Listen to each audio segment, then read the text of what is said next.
I saw in October we actually have a Friday the 13th. So I thought that it would be perfect to watch 13 different horror movies in the month of October. Not only that, but I'm going to use my bartending experience and my filmmaking skills together and make a drink to go along with each movie. Today, we started out with Let the Right One In. Since we're watching a movie about vampire, I decided to make a blood orange sangria since that would fit the theme of the movie. First I started with 3 ounces of Cabernet Sauvignon, followed by 3 ounces of blood orange sour mix. And I also added an ounce of brandy.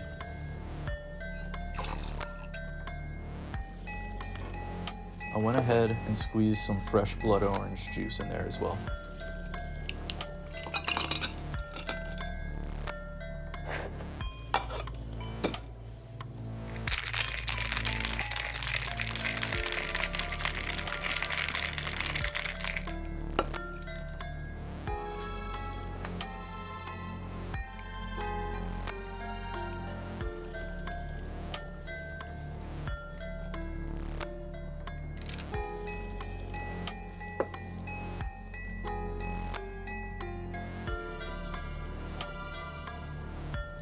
Then we finally topped it off with a little sparkling water.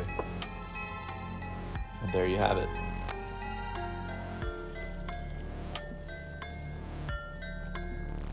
Let the Right One In is based in a Swedish town where we follow main character Oscar, a young boy who lives with his mom who is separated from his dad. Oscar is physically and verbally bullied at school. The kids literally call him a pig and hit him with sticks and stuff. These kids are really messed up, man. Anyway, into his life comes Ellie, a mysterious child who is accompanied by a man. That man fails to collect blood for Ellie multiple times, forcing Ellie to hunt for their own after he throws acid on his face and unalives himself at the hospital. Throughout the film, we watch Ellie and Oscar's relationship grow as Ellie drops subtle hints that they're actually not a human. Oscar, following Ellie's advice, fights back against his bullies, so he hits him like with a stick against the ear and it really messes him up. And the next day that Oscar sees Ellie, he wants to do a blood pact with her, so he slices his hand, causing blood to drop onto the floor, which triggers Ellie as she is very hungry at that moment. So Ellie ends up lunging at the ground and licking up the blood and yells at Oscar to run away. Ellie runs off as well to go feed on a passerby who is then saved by her husband. But after she turns into a vampire, she's at the hospital and she tells the doctor to open up the window so that she can ignite and pretty much unalive at that point. After Oscar gets back from his father's house, he decides to confront Ellie about them being a vampire. She offers him money, but he just wants to go home. And then Ellie visits him at his mom's apartment where he lets her take a shower, and he takes a peep at her and sees that Ellie is actually a guy that has been castrated. He then wakes up in Ellie's apartment and saves them against a man trying to kill her. Later on, Ellie repays the favor by saving Oscar from being drowned by the bully's brother. Then they just leave on a train together. Now let's go over some things that I liked about the film and some things I didn't really like. The cinematography in this film is absolutely stunning. It really makes you feel cold, the feeling of that small town. For being a film in 2008, the special effects were very, very nice. There's a scene where the wife catches on fire from being lit up from the sun, and honestly, they probably just lit something on fire inside a building. Also, there's that scene where the guy's wife turns into a vampire. They go to a friend's house to talk over what they're gonna do, and all of his cats start hissing at her, and it's really, really crazy. They do a really good job throughout the film hinting that every time that Oscar asks Ellie to be his girlfriend or brings up Ellie being a girl in general, she'll just say, "I'm not actually a girl," which throughout the film, watching it for the first time, you're gonna think, oh, she's just saying that because they're a vampire.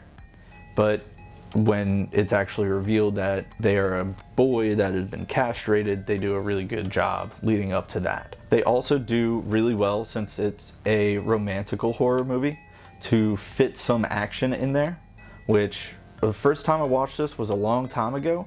I didn't remember it having so many gory scenes, which I think they do really well at sprinkling that in every once in a while. Especially at the end where Ellie saves Oscar from being drowned. The bullies are just like flying through the water, and just like an underwater scene where you just see Oscar and everything's going on in the backgrounds. It's really, really cool. It really, really adds to that horror aspect of a vampire movie. So let's jump into some bad things. I think we'll start with the more obvious thing. They basically jump scare you with Ellie being castrated. That's all I can really say.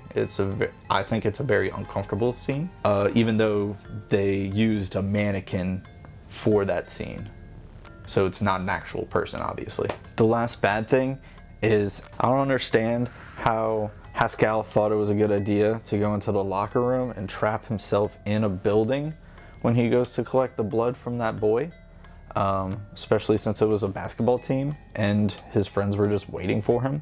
I thought that was kind of just like I know like horror movies are notorious for like bad decision making for the characters, but I understand it needed to happen. It was just, I don't know what he was thinking, honestly. And that's about it. I didn't really plan on doing ratings for any of these movies because I wanted it to be more of how I like the movie. So this isn't like on a professional scale or anything, but I would say it's a strong 7.5 out of 10. The drink was an easy 9 out of 10. The brandy and the Cabernet did a really good job at balancing out the blood orange, so it really wasn't too sweet. I would for sure order that if I was out drinking, or I might even make it at home, but an actual sangria. So I let the fruit actually imbue itself into the batch of sangria mix. I might make it for a party or something. But that's about it. See you in the next video.